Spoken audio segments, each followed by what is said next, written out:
Hello friends, I hope you all are doing great. तो आज हम पढ़ने वाले हैं कैल्डर की ग्रोथ थ्योरी। सो ये ग्रोथ एंड डेवलपमेंट के अंदर आती है निकोलस कैल्डर की ग्रोथ थ्योरी। तो उसके बारे में हम ए टू जी आज पढ़ेंगे कि इन्होंने क्या बोला, और ये बहुत इंपॉर्टेंट है for any exam related to economics. So let's get started. सबसे पहले इंट्रोडक्शन दे देते हैं कि कैल्डर ग्रोथ मॉडल जो आज हम पढ़ने वाले हैं वो एक केन्शियन थ्योरी का पार्ट है of economic growth, develop by Nicholas Kaldor ने ये ग्रोथ थ्योरी दी थी 1950s में। इन्होंने फोकस किया था कि कैसे एक इकोनॉमी ग्रो करती है ओवर टाइम, जिसमें मेन फैक्टर थे जो इन्होंने लिया है वो लिए हैं इन्वेस्टमेंट की वजह से, सेविंग की वजह से, और distribution of income between workers और कैपिटलिस्ट में और वर्कर्स में कैसे इनकम को डिस्ट्रीब्यूट किया जा रहा है, कितना प्रपोर्शन वर्कर्स को दिया जा रहा है, कितना प्रपोर्शन कैपिटलिस्ट को दिया जा रहा है। ये तीन फैक्टर्स हैं, सेविंग, इन्वेस्टमेंट और प्रपोर्शन, कितना किसको दिया जा रहा है, वो डिटरमाइन करते हैं हमारी इकोनॉमी के ग्रोथ को। ठीक है। कैल्डर ये बिलीव करते थे कि investment create savings, not the other way around as classical economist believe. अब क्लासिकल इकोनॉमिस्ट क्या कहते थे? क्लासिकल इकोनॉमिस्ट का कहना यह था कि जो पीपल है ना, जनरल पब्लिक, वो सेव करता है, वो सेव करके बैंक में या मार्केट में कहीं भी लगाता है, जिससे कैपिटलिस्ट लोन लेते हैं और देन इन्वेस्टमेंट होती है। लेकिन कैल्डर कहते हैं ये चीज गलत है। हम इन्वेस्टमेंट जो है ना वो सेविंग्स को जनरेट करती है। इनका कहना ये था कि जो कैपिटलिस्ट होते हैं ना वो प्रॉफिट कमाते हैं, उस प्रॉफिट में से वो सेव करते हैं और उस सेविंग को वो इन्वेस्टमेंट में यूज करते हैं। तो कैपिटलिस्ट हैं जो कि सेव ज्यादा करते हैं एज कंपेयर टू वर्कर्स। तो इनका कहना ये था कि इन्वेस्टमेंट आपकी सेविंग को जनरेट करती है, not the other way around. Profit earners इन्होंने बोला कैपिटलिस्ट है, जो कि ठीक है कि प्रॉफिट कौन कमाता है? कैपिटलिस्ट। वो सेव करते हैं more than veg earners, workers. जो वर्कर्स जो वेजेस अर्न करते हैं उससे जो वो सेविंग करते हैं वो बहुत कम होती है एज कंपेयर टू कैपिटलिस्ट।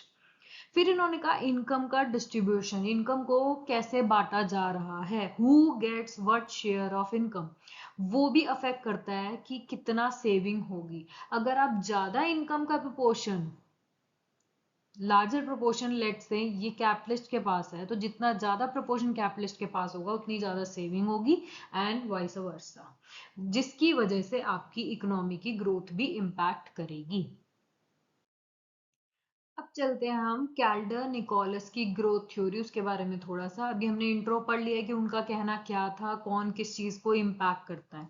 अब आगे, कैल्डर का ग्रोथ मॉडल जो है ना वो फॉलो करता है हैरोडियन का डायनेमिक अप्रोच और केन्शियन की टेक्निक ऑफ एनालिसिस। अब आप कहोगे कैसे? तो हैरड से अगर हम देखें तो कैल्डर ने ये आइडिया लिया है कि how the economy grows over time instead of assuming it is always in equilibrium. Calder ने ये अज्यूम नहीं करा कि इकोनॉमी हमेशा इक्विलिब्रियम में लगेगी जैसे सोलो मॉडल ने किया था। तो ये कह रहे हैं कैल्डर ने हैरड से ये लिया कि इकोनॉमी ग्रो करेगी ओवर टाइम, डायनेमिक है, कोई इक्विलिब्रियम में नहीं ऑपरेट करती। ठीक है। दूसरा, अब आती है केन से क्या लिया। He uses the idea that investment drives growth.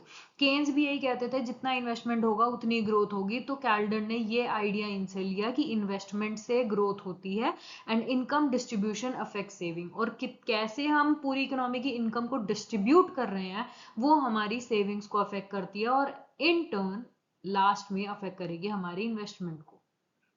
तो हैरड से लिया है कि हम हमेशा इक्विलिब्रियम में नहीं होते, इकोनॉमी ग्रो करती रहती है। केन से ये लिया है कि इन्वेस्टमेंट से ही ग्रोथ होती है और इनकम डिस्ट्रीब्यूशन डिपेंड करता है, डिटरमाइन करता है कि सेव कैसे होएगा, कौन ज्यादा सेव करेगा, एंड उसकी वजह से हमारी इकोनॉमी में इन्वेस्टमेंट डिटरमाइन होती है। ठीक है।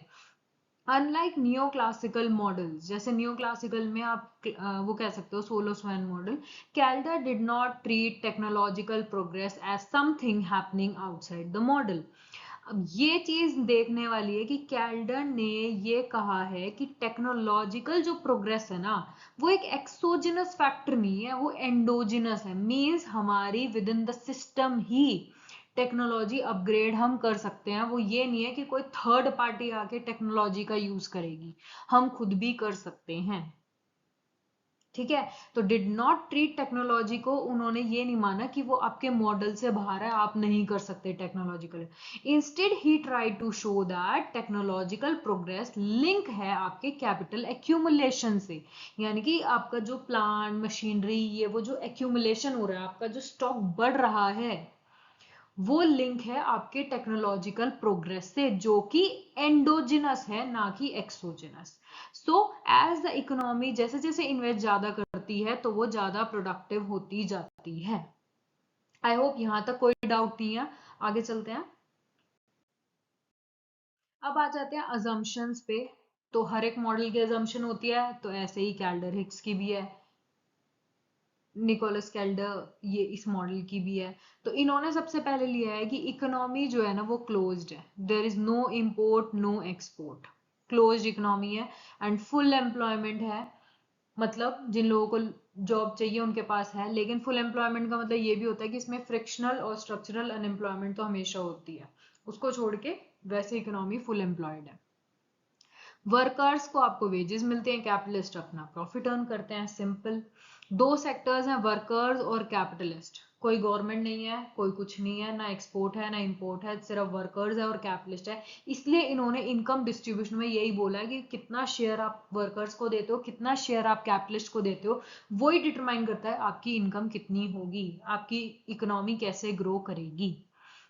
Saving must be equal investment for equilibrium, S is equal to I होना चाहिए अगर आपको इक्विलिब्रियम में आप चीज देखते हो तो। वर्कर्स कम सेव करते हैं या नहीं सेव करते, और कैपिटलिस्ट सबसे ज्यादा सेव करते हैं। एज पर कैल्डर मॉडल वर्कर्स कम सेव करते हैं और कैपिटलिस्ट ज्यादा सेव करते हैं। ठीक है, आगे चलते हैं। इन्वेस्टमेंट एक्सोजिनस है। अब इन्वेस्टमेंट कौन करेगा, वो बाहर से एक सिस्टम आएगा, एक्सोजिनस फैक्टर है। ठीक है, हम नहीं डिटरमाइन करते हमारे पास कितना फंड्स आता है, कहाँ से आता है, वो डिटरमाइन करेगा कि हमारी इन्वेस्टमेंट कैसे होगी। नेशनल इनकम यानी कि टोटल इकोनॉमी की इनकम कैसे आप खर्च करोगे। जब अब मैं कह रही हूं आपको कि इकोनॉमी में या तो वर्कर्स हैं या कैपिटलिस्ट हैं, तो आप पैसा और कहाँ खर्च कर सकते हो, कहीं भी नहीं। तो नेशनल इनकम है, या तो वो वेजेस की फॉर्म में जाएगी जो हम वर्कर्स को देंगे, या प्रॉफिट जो कि कैपिटलिस्ट अर्न करेंगे। तो वही चीज लिखी हुई है, national income is equals to wages plus profit. Wages मतलब वर्कर्स को दे दिया, प्रॉफिट मतलब कैपिटलिस्ट ने रख लिया। तो उन दोनों को, अगर इन लोगों की इनकम को आप अर्न जो इन्होंने अर्न करी है उसको ऐड ऑन कर दोगे तो आपका पूरी इकोनॉमी का नेशनल इनकम निकल जाएगा। आई होप असम्पशंस क्लियर हो गई है। अब आगे चलते हैं। एक ये इंपॉर्टेंट नोट के टाइप में आप लिख लीजिए कि वेल्थ टैक्स जो हम पढ़ते हैं, एक्सपेंडिचर टैक्स, गिफ्ट टैक्स, ये किसने इंट्रोड्यूस करे थे। जो हम इंडियन टैक्सेशन सिस्टम में गिफ्ट टैक्स देते हैं आज के टाइम में, एक्सपेंडिचर टैक्स, वेल्थ टैक्स, ये कौन लाया था पिक्चर में, ये निकोलस कैल्डर ही लाए थे। इन्होंने ही रिकमेंड किया था कि ये टैक्स होने चाहिए। अब वेल्थ टैक्स क्या होता है, वो टैक्स जो हम एक्यूमुलेटेड वेल्थ के ऊपर देते हैं, कि मेरे पास आज के टाइम में मान लो 10 करोड़ की वेल्थ इकट्ठी हो गई है, उसके ऊपर जो गवर्नमेंट टैक्स लेती है उसे कहते हैं वेल्थ टैक्स। तो ये कॉन्सेप्ट कौन लाया, किसने रिकमेंड किया, निकोलस कैल्डर ने। Expenditure tax to track luxury spending और कर्ब कॉन्स्पिशियस कंजम्पशन को कम करने के लिए। और लग्जरी स्पेंडिंग, कोई बंदा लग्जरी गुड्स को खरीद रहा है, उसके ऊपर जो टैक्स देना पड़ता है वो होता है एक्सपेंडिचर टैक्स। गिफ्ट टैक्स वो होता है जो टैक्स से बचने के लिए, कई बार कहते नहीं है, फादर ने डॉटर को दे दिया gift, as a gift lakh रुपए ट्रांसफर कर दिए, तो गिफ्ट क्या है कि बस आप उससे टैक्स से बचना चाह रहे हो कि एज अ गिफ्ट मिला, लेकिन उसके ऊपर भी जो टैक्स लगता है उसे हम कहते हैं गिफ्ट टैक्स। तो ये जो कॉन्सेप्ट है तीनों, ये जो तीनों टैक्सेस हैं, वो किसने रिकमेंड किए थे, निकोलस कैल्डर ने। ओके, अब आगे चलते हैं। कैल्डर ने प्रेजेंट किया, जो हम इनका मॉडल पढ़ रहे हैं, इन्होंने दो हाइपोथेसिस ली हैं, दो कंडीशन लेके चले हैं।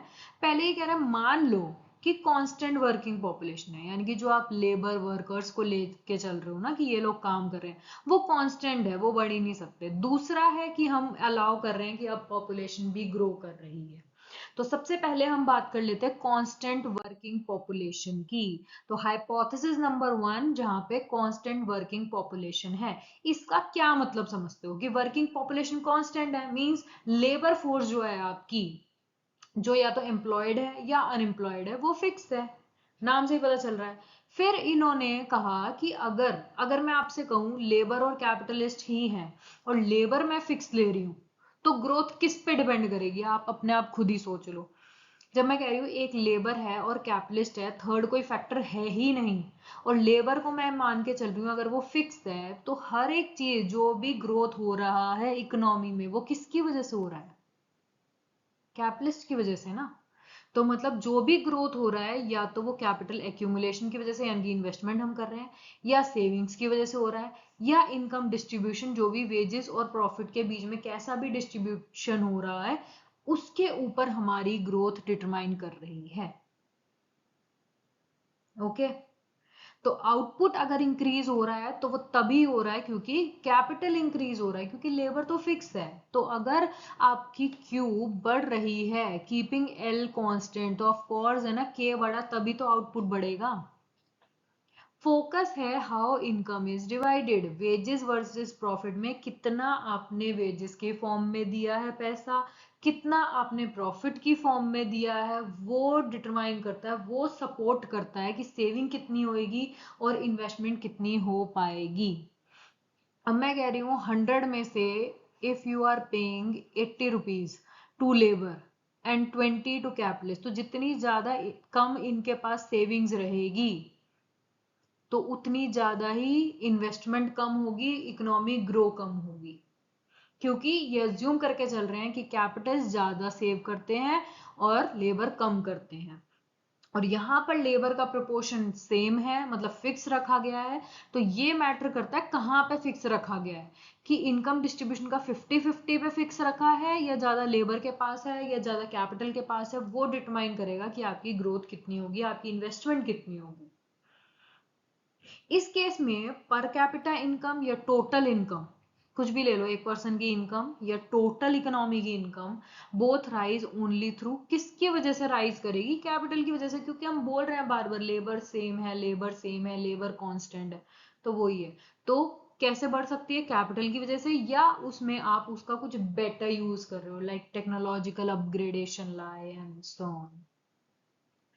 तो देयरफॉर हम ये कह सकते हैं कि इस केस में, कांस्टेंट वर्किंग पॉपुलेशन के केस में, ग्रोथ जो हो रही है ना एक इकोनॉमी में, वो अकर हो सकती है या तो सेविंग की वजह से, या इन्वेस्टमेंट की वजह से, या टेक्नोलॉजिकल प्रोग्रेस की वजह से।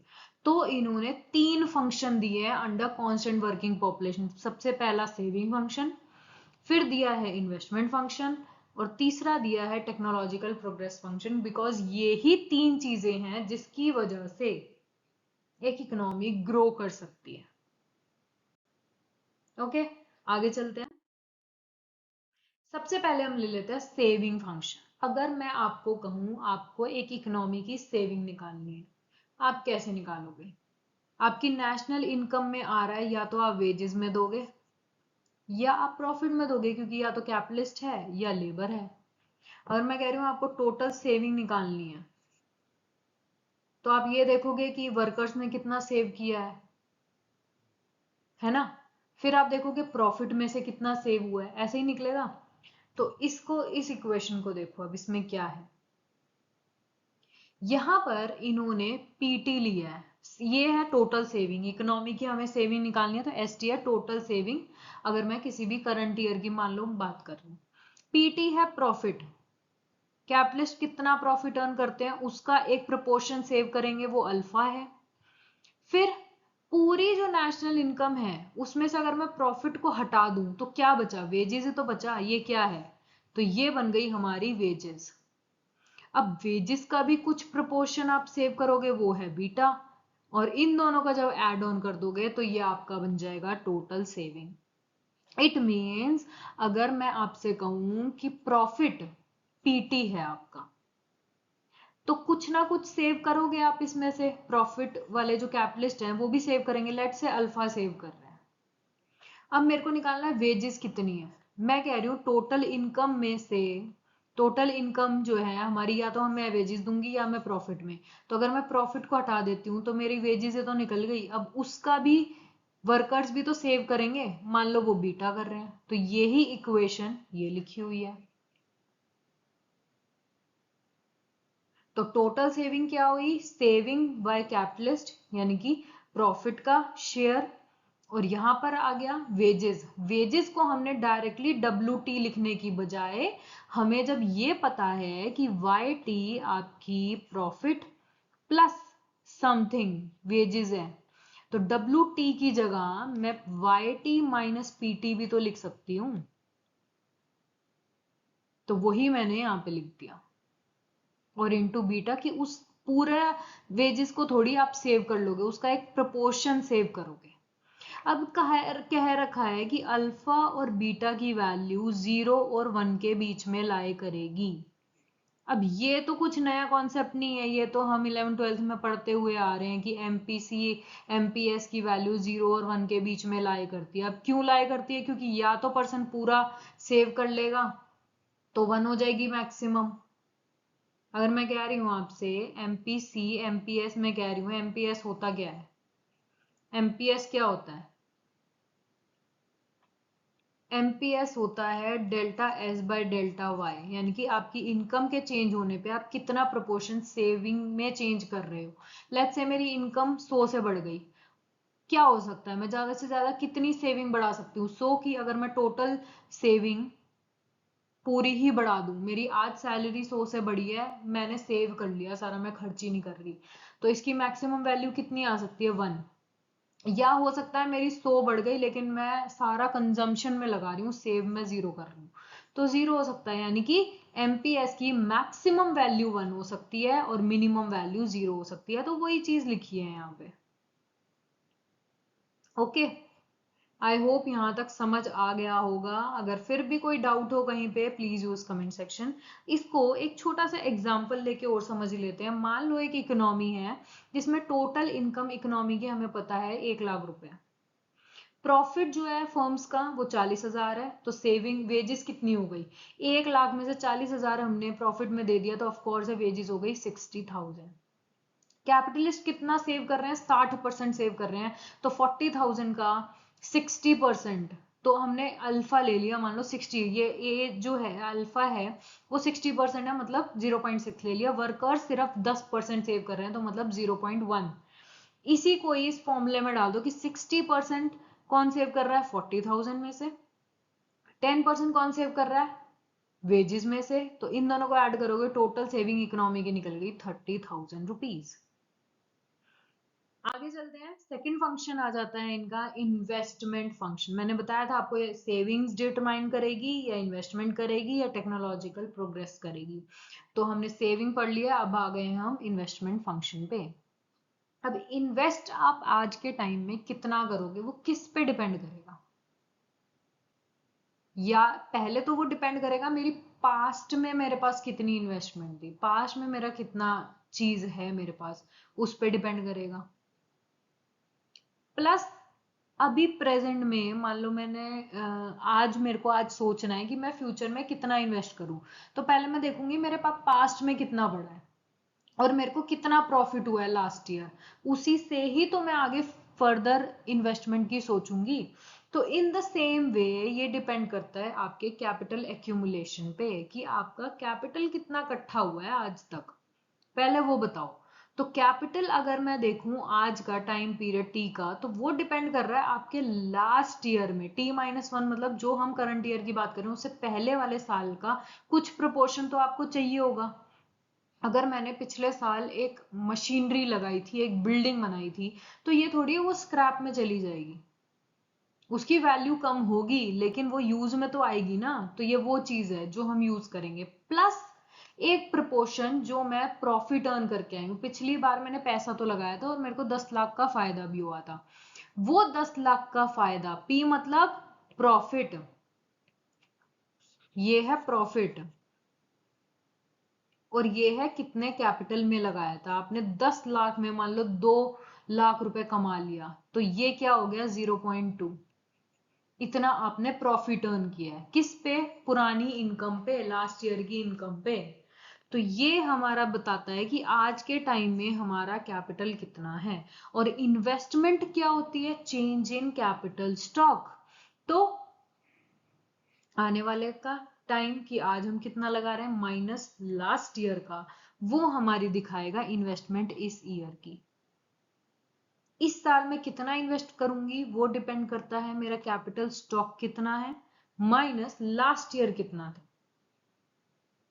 तो वो मेरा दिखाएगा क्या, इन्वेस्टमेंट। इस साल कितनी इन्वेस्टमेंट करेंगे। जैसे हम कहते हैं ना इन्वेस्टमेंट क्या होता है, change in the capital stock, कि आज कितना था लास्ट ईयर कितना था, उसका जो गैप है वो हमारा इन्वेस्टमेंट होता है। In the same way capital stock T+1 year में कितना था और T में कितना था, उसका गैप हमारा निकल जाएगा investment in time period T। Third चलते हैं अब हम, टेक्निकल प्रोग्रेस फंक्शन। तीसरा जो फैक्टर है जो कि कांस्टेंट वर्किंग पॉपुलेशन में एक इकोनॉमी की ग्रो में हेल्प कर सकता है, ग्रोथ ला सकता है, वो है टेक्निकल प्रोग्रेस। तो ये फंक्शन दिखाता है टेक्नोलॉजिकल प्रोग्रेस। अब ये लेफ्ट हैंड साइड क्या दिखा रही है, ये दिखा रही है इनकम की ग्रोथ रेट। YT+1 क्या है, इनकम है। ये लास्ट ईयर की है, ये करंट ईयर की है, डिवाइड बाय ये दिखा रहा है इनकम में कितना ग्रोथ रेट आया है, कि how much income increases compare to last year, कितनी हमारी इनकम इंक्रीज हुई है compare to this year's income. ठीक है, तो ये दिखा रहा है हमारा वैसा ग्रोथ रेट। अगर हम राइट हैंड साइड देखें ये क्या दिखा रहा है, तो अल्फा डबल डैश दिखा रहा है एक बेसिक ग्रोथ रेट, कि इतना तो होना चाहिए इवन विदाउट मच इन्वेस्टमेंट। चाहे कुछ भी इन्वेस्टमेंट मत करो, अगर आपने टेक्नोलॉजिकल को अपग्रेड किया है कुछ ना कुछ तो आपको फायदा होगा ना। चाहे मशीनरी वैसे ही रख रहे हो, लेकिन कुछ ना कुछ आपने एडिशन कर दिया, टेक्निक अपनी चेंज कर दी, उससे कुछ तो फायदा होगा। तो वो जो ऑटोनॉमस है वो ये वाला पार्ट है। दूसरा डिपेंड करेगा growth due to capital deepening, how much new investment is being added to capital. अब मैंने सोचा कि एक मशीनरी को मैं चेंज कर देती हूँ, मैं उसका अपडेटेड वर्जन ले आती हूँ। वो हो गया कि मैंने कैपिटल डीपनिंग करी, मैंने पैसा भी लगाया, इन्वेस्ट करा, और तब मेरी प्रोडक्टिविटी बढ़ी, तो वो आएगा ये वाला पोर्शन। एक होता है माइनर चेंजेस कर दिए जिसकी वजह से मेरा वैसे ही ग्रोथ रेट बढ़ गया, एक बेसिक ग्रोथ रेट, मैंने इतना इन्वेस्टमेंट नहीं करी, वो दिखाता है हमारा ऑटोनॉमस टेक्निकल प्रोग्रेस। तो ये 3 इक्वेशन आपको अच्छे से पता होनी चाहिए अगर आप निकोलस कैल्डर की ये ग्रोथ थ्योरी पढ़ रहे हैं तो। आई होप ये तीनों इक्वेशन क्लियर होगी। अब हम चलते हैं आगे डायग्राम की तरफ। तो अब हम बात करेंगे diagram of constant working population का। डायग्राम कैसा होता है, तो ग्राफ कुछ इस टाइप का होता है जिसमें हमारी जो पॉजिटिव स्लोप लाइन है 45 डिग्री एंगल की, वो दिखाती है ग्रोथ रेट ऑफ जितना कैपिटल है उतना इनकम है। एक्सिस क्या होते हैं, ग्रोथ रेट ऑफ कैपिटल और ग्रोथ रेट ऑफ इनकम। क्यों, क्योंकि कांस्टेंट वर्किंग पॉपुलेशन में पॉपुलेशन तो फिक्स ही है, तो अब जो भी कैपिटल का ग्रोथ रेट होगा वो इनकम के ग्रोथ रेट के इक्वल होगा। और यहाँ पे ग्रोथ रेट की जगह हम प्रोपोर्शनेट ग्रोथ रेट लेते हैं, कि मतलब as compare to previous year. Proportionate में ये डिफरेंस आता है, अगर हम वैसे ही बोले ग्रोथ रेट क्या है, तो वो आप ग्रोथ रेट निकालोगे कि अगर एक पिछले साल 100 थी किसी की वैल्यू, अब 120 है, तो आप कहोगे 20 का इंक्रीज है। ठीक है, इनका डिफरेंस निकालते हैं, वो होता ग्रोथ रेट। अगर मैं प्रोपोर्शनेट ग्रोथ रेट निकालूं तो हम करेंगे 120 माइनस 100 बाय 100, तो ये आ जाएगा इंटू 100, और ये आ जाएगा आपका 20%। तो प्रोपोर्शनेट कितना प्रोपोर्शन इंक्रीज हुआ है वो डिफरेंस है, तो वो चीज लेते हैं हम एक्स एक्सिस और वाई एक्सिस में। पॉपुलेशन फिक्स्ड है इसलिए उसका कोई रोल है नहीं, यहाँ पे जो भी है एक है कैपिटल और एक है हमारा इनकम। तो जब ग्रोथ रेट ऑफ कैपिटल और ग्रोथ रेट ऑफ इनकम हमारा इक्वल हो तो वो दिखा रहा है ये 45 डिग्री की लाइन। और ये जो टी लाइन है ये क्या है, तो ये अब हम देख लेते हैं। This graph shows that an economy grows over time and the working population हमारी कांस्टेंट है। स्टेज 2 बोलते हैं इसको कैल्डर मॉडल की। स्टेज 1 में हमने तीनों फंक्शंस पढ़े, सेविंग फंक्शन, इन्वेस्टमेंट फंक्शन और टेक्निकल प्रोग्रेस फंक्शन। ये स्टेज 2 है जिसके अंदर हमारा ये कर्व बनता है। ये कंपेयर करता है ग्रोथ ऑफ इनकम को, जो कि proportionate growth rate of income PGRI, और ग्रोथ रेट ऑफ कैपिटल को दिखाता है जो कि है proportionate growth rate of capital, and how they balance at the point of steady state पे ये कैसे बैलेंस होते हैं। तो यहाँ पर अगर ये देखें तो ये हमारा है इनकम का ग्रोथ रेट। इनकम का ग्रोथ रेट कैसे निकालोगे, इस साल की माइनस प्रीवियस ईयर की बाय प्रीवियस ईयर की, ऐसे ही ग्रोथ रेट निकालते हैं, तो यही प्रोपोर्शनेट ग्रोथ रेट है। सिमिलरली कैपिटल का ग्रोथ रेट, तो कैपिटल लिख देंगे KT+1 माइनस KT बाय, अब ये हमने ऊपर का जो न्यूमरेटर है हम अभी पढ़ के आए हैं कि ये जो ऊपर का न्यूमरेटर है ये कुछ नहीं है बल्कि ये इन्वेस्टमेंट है, तो इसकी जगह हम IT भी लिख सकते हैं, तो वही लिखा हुआ है IT बाय KT। ये क्या दिखा रही है हमारी इन्वेस्टमेंट और कैपिटल की रेशो। अब बात आती है टेक्निकल प्रोग्रेस की लाइन है, ये जो TT है ये टेक्निकल प्रोग्रेस है कि अगर मान लो कंट्री ने टेक्निकल इनोवेशन यूज कर लिया तो उससे इनोवेशन की लाइन ये हमारी TT कर्व शो करती है कि कैसे इनकम ग्रो करेगी अगर इन्वेस्टमेंट बढ़ जाए। ठीक है, 45 डिग्री लाइन वही है जहां पे growth rate of income capital के इक्वल है, और स्टेडी स्टेट पॉइंट है हमारा G पे जहां पर proportionate growth rate of capital और इनकम दोनों बराबर हो जाएं। इस ग्राफ को रीड हम नेक्स्ट स्लाइड में करेंगे, तो आगे चलते हैं। तो ग्राफ तो इसका बिल्कुल सेम है जो लास्ट स्लाइड में था, अब इसको समझ लेते हैं कि ये क्या दिखा रहा है। तो स्टार्ट हम करेंगे पॉइंट T1 से, यानी कि टाइम पीरियड T1 चल रहा है जहां पे ग्रोथ रेट ऑफ इनकम जो है ना, या आउटपुट भी कह सकते हो, वो G1 पे है। क्योंकि हम टेक्नोलॉजिकल प्रोग्रेस को यूज कर रहे हैं तो ऑफ कोर्स है कि हमारा जो ग्रोथ रेट ऑफ इनकम है ना वो ज्यादा है as compare to growth rate of capital, and capital is growing more slowly. Capital कम बढ़ रहा है लेकिन हमारा जो इनकम है या आउटपुट है वो ज्यादा बढ़ रहा है। अगर आप टेक्नोलॉजी को यूज करोगे, टेक्निकल अपग्रेडेशन करोगे, तो कम कैपिटल पे भी आपका आउटपुट ज्यादा होगा। तो वही चीज यहाँ पे G1 पे इन्होंने दिखा रखी है कि G1 पे ये जो IT बाय KT का रेशो है ये कम है और इनकम आपकी ज्यादा है, इम्बैलेंस है यहाँ पे। Income growing faster than capital, capital से ज्यादा आपकी इनकम ग्रो कर रही है। बिकॉज आउटपुट, अब यहाँ पे लिखा हुआ है क्योंकि आउटपुट आपका बहुत तेजी से बढ़ रहा है, बिजनेसेस या कैपिटलिस्ट क्या देखेंगे कि हमें बहुत अच्छा प्रॉफिट हो रहा है, तो अब अच्छे प्रॉफिट का मतलब वो ज्यादा कैपिटल को इन्वेस्ट करेंगे। अब किसी साल अगर आप अच्छा प्रॉफिट अर्न कर रहे हो तो आप यही सोचोगे ना अगले साल में इन्वेस्टमेंट बढ़ा दूंगा, यही सोचेंगे कि हम और प्लांट मशीनरी ले लेते हैं, हम और बिल्डिंग ले लेते हैं जिससे और प्रोडक्शन बढ़े। तो we are making good profit, we need more capital to match the growing demand. Demand ज्यादा है जब भी तो हमारी आउटपुट इतनी आ रही है और वो बिक रही है जब भी हम प्रॉफिट अर्न कर रहे हैं, तो इसीलिए वो प्रोडक्शन एक्सपैंड करने का सोचेंगे, so they decide to invest more. अब इससे क्या होगा, इतनी जब ग्रोथ रेट आपकी चल रही है तो आप इन्वेस्टमेंट ज्यादा कर दोगे जिससे हम इस पॉइंट पे आ जाएंगे। अब यहां पर आ गई इन्वेस्टमेंट आपकी 2/KT। ठीक है, तो बिकॉज इन्वेस्टमेंट इज राइजिंग, क्योंकि इन्वेस्टमेंट बढ़ रही है तो इनकम ग्रो इवन मोर।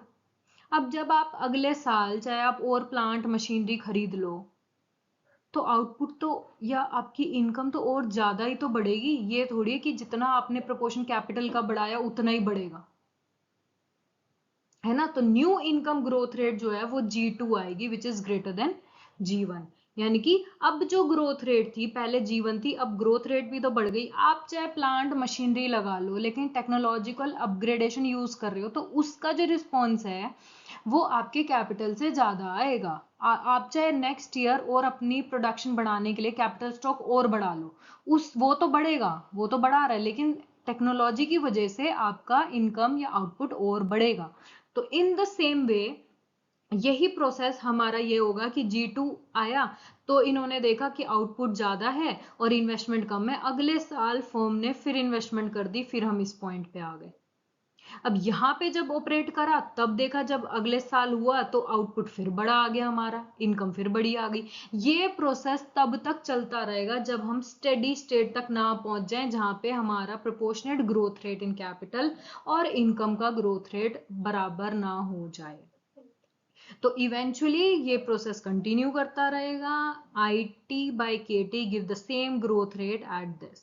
जो ये है ग्रोथ रेट ऑफ इनकम, जब तक वो ग्रोथ रेट ऑफ कैपिटल के इक्वल नहीं होगा ये प्रोसेस ऐसे ही चलता रहेगा। फर्म सोचेगी हम प्रॉफिटेबल हैं और कैपिटल स्टॉक खरीद लेते हैं तो ग्रोथ रेट ऑफ कैपिटल बढ़ेगा लेकिन उससे ज्यादा इनकम बढ़ जाएगी। फिर वही प्रोसेस होगा कि फिर प्रॉफिट अर्न कर रहे हो, फिर इन्वेस्ट कर रहे हो, फिर बढ़ जाएगा। तो ये प्रोसेस तब तक चलता रहेगा जब तक ये दोनों बराबर नहीं हो जाते। तो स्टेडी स्टेट इकोनॉमी पहुंचेगी एट G पॉइंट पे, जो कि हमने डायग्राम में देखा, दिस वन। ये जो पॉइंट है जी, ये हमारा स्टेडी स्टेट है जहां पे proportionate growth rate of capital हमारा proportionate growth rate of income के इक्वल है। ओके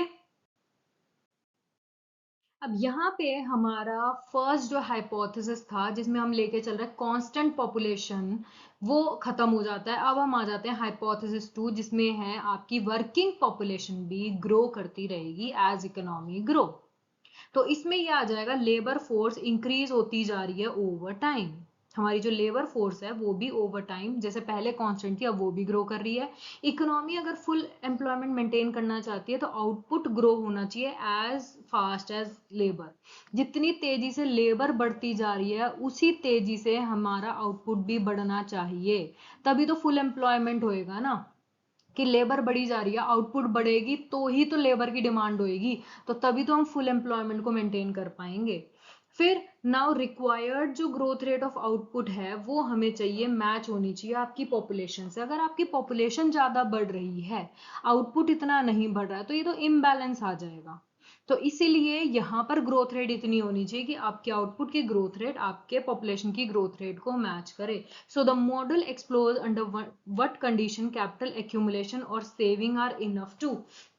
तो ये मॉडल एक्सप्लोर करती है कि किस कंडीशन में आपका कैपिटल एक्यूमुलेशन, जो आप स्टॉक वगैरह इकट्ठे कर रहे हो, एंड द सेविंग्स इनफ है to provide jobs to the growing population. की ग्रोइंग जैसे जैसे पॉपुलेशन बढ़ रही है तो हमें कितनी सेविंग, कितना कैपिटल स्टॉक, कितना एक्यूमुलेशन हमें करने की जरूरत है जिससे हम सबको जॉब दे सके और हम फुल एम्प्लॉयमेंट लॉन्ग रन में मेंटेन कर सके।